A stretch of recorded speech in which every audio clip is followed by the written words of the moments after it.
Breaking news tonight, live to the heartland. A 10-month-old baby girl sleeping in her own crib, just feet away from her mother. Daddy working the night shift that night goes missing without a trace. Front door unlocked, front window open, every cell phone missing. Will a hidden well reveal clues? Bombshell tonight as we go to air. Grainy surveillance video emerges of mommy shopping at a local store with a mystery man just hours before baby Lisa vanishes. What does mommy buy? Baby food and a box of wine. Tonight, investigators swarming the home looking for clues as critical hours pass tonight. Where is 10-month-old baby Lisa?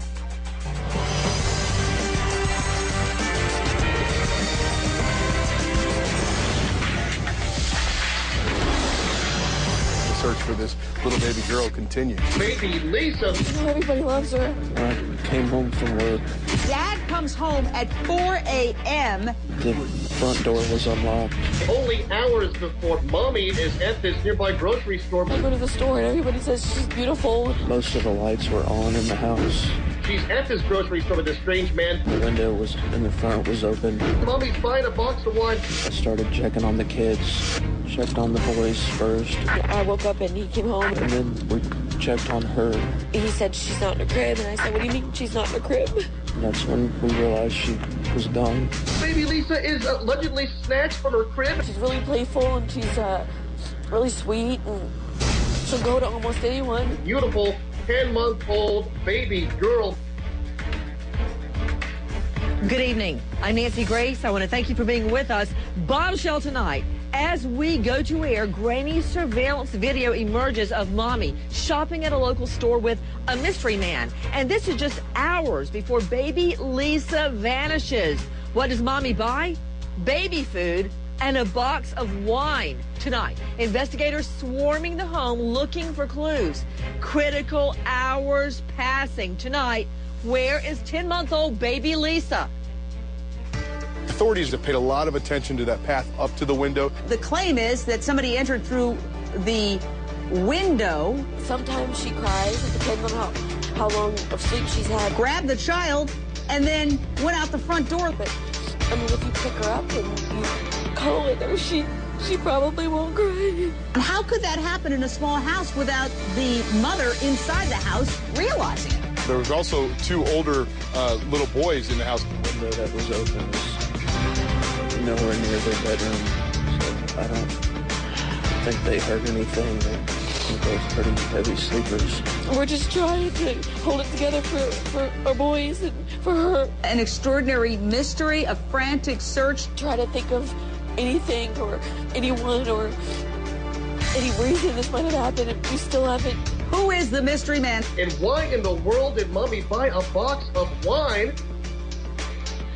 We are live and taking your calls. Baby Lisa missing under very unusual circumstances. Yes, children have been snatched from their cribs in the past, but it is extremely rare for an intruder to come into a family home, still, especially when they're there, still nothing, no forced entry, and take only the baby. Straight out to Ed Lavandera, CNN correspondent, joining us in Kansas City. Ed, what can you tell me?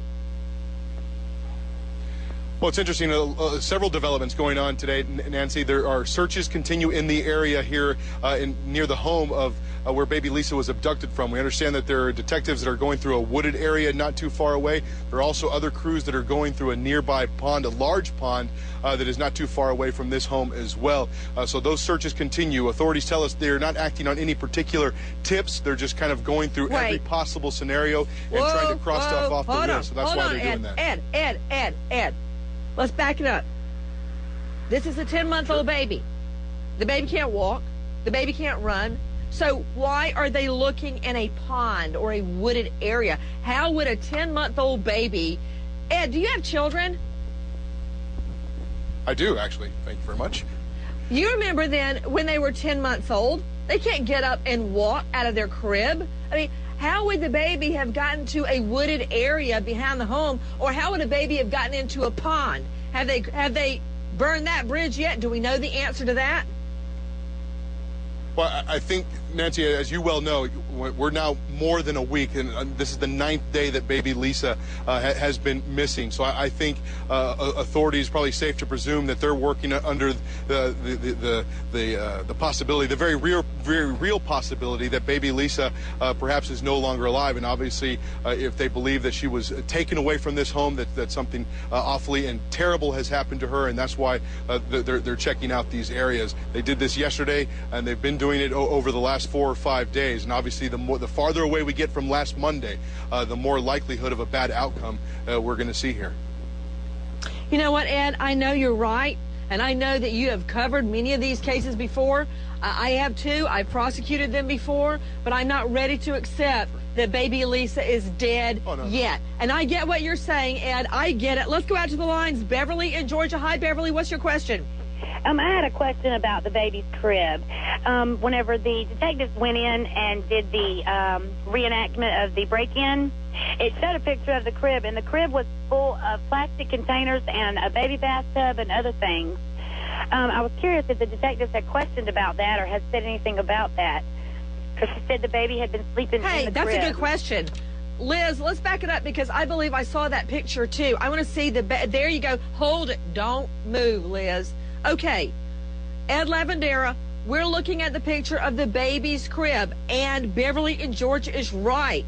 Why would they have put all that stuff in the crib? Now, I know why they've probably got the dark tape covering the windows. I've done that before, so when the dawn cracks first thing in the morning, it wouldn't wake up the twins. But why is baby Lisa's crib full of stuff, including, it looks like, a baby tub? Why is all that stuff in her crib? Certainly, cops didn't do that, Ed Lavandera.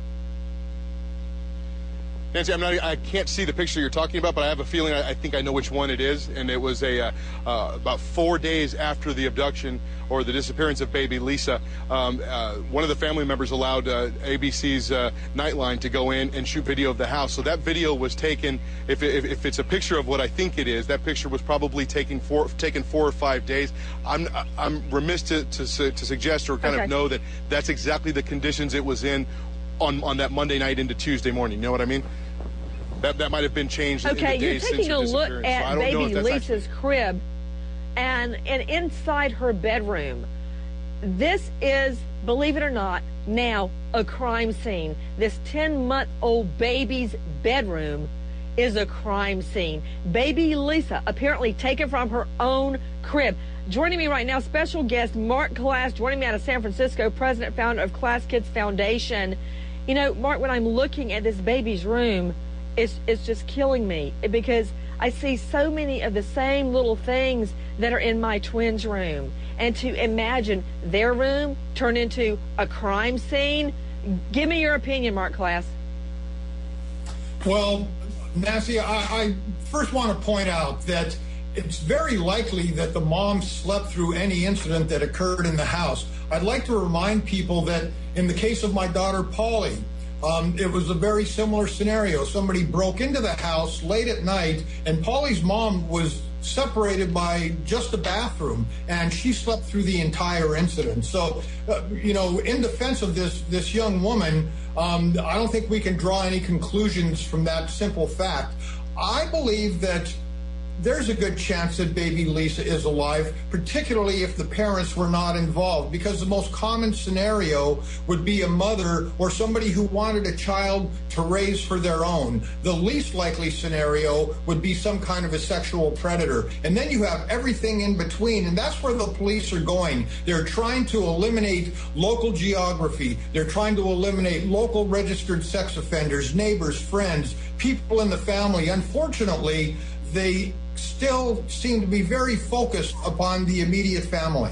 Right. Joining me right now is a special guest. It's Rebecca Guerrero. She is a store clerk that last saw the mommy. Rebecca, thank you for being with us. Thank you for having me.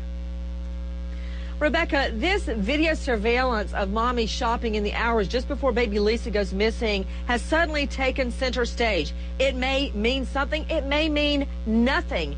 What do you recall happening when she came in?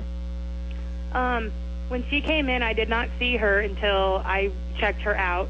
She had a box of wine with her and baby food and baby wipes.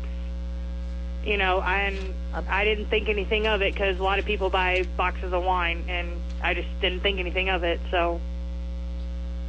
Okay, let me ask you this. The box of wine, how much wine was in it? I'm not really sure. I mean, it's a pretty good-sized box of wine. Okay, I'm not getting a good picture of that. What do you mean a good-sized box? I mean, how many ounces? What would that be?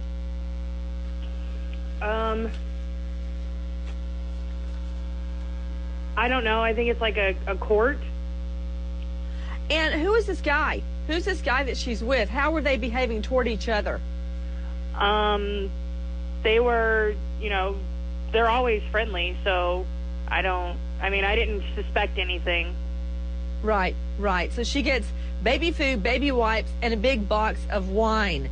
Everybody, we are taking your calls. I want to go to Matt Zarrell, our producer on the story. Matt, what more can you tell me about the timeline? Is it correct that the father is working the night shift? Would he have been at work when Mommy is with this guy buying wine? What time was this?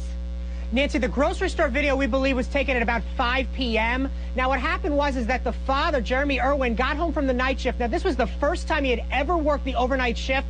He's reportedly an electrician. He returns home at 4 a.m., soon notices the baby's gone, and immediately calls cops.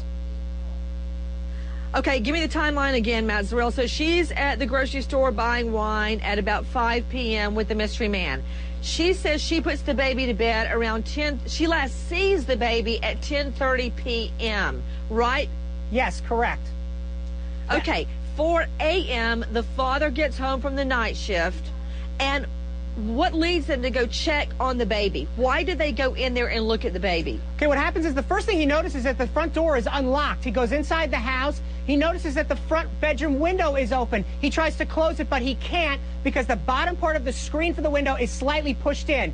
He goes back to talk to the mom about it. That's when he notices that the baby's room is open. The baby's room is never open when the baby sleeps. He goes in there to check on the baby. Baby is gone. Jeremy Irwin calls 911 to report his 10-month-old baby daughter Lisa was missing from her crib. When Kansas City, Missouri police arrived, they learned the baby's mother, Deborah Bradley, was the last person to see Lisa. If you don't have any other suspects, to go with one person that was there that night, the last person to see her, who else do you point your finger at, you know?